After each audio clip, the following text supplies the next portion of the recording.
En las tierras de Catentoa, Catentoa le llamaban, que en el idioma mapuche dice la tierra cortada. En unas lomas pequeñas los cerrillos le decían, a muchos hombres ingenuos un encanto acontecía. Por el camino de tierra y a punto de atardecer, va pasando un hombre solo, cuando un fuego ve arder. Y se acerca de curioso por sonidos y tonadas. Es una fiesta muy grande, encantado ya se encontraba.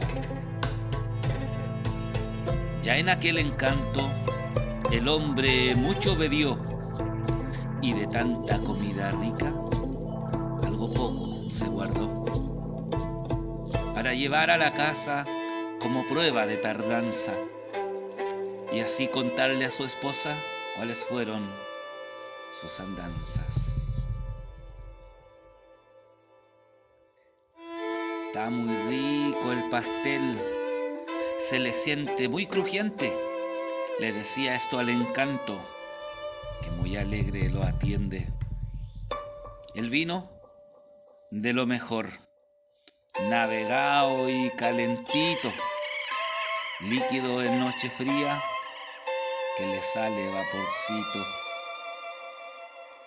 Y la carne una delicia, suave y muy rejugosa, casi como que tiene una textura pastosa.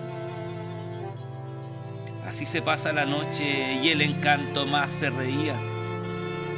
Siga nomás bailando, tráigale más comida. El hombre, ya muy borracho, presa en mano se durmió, arrebatado de tanto vino y carne que comió.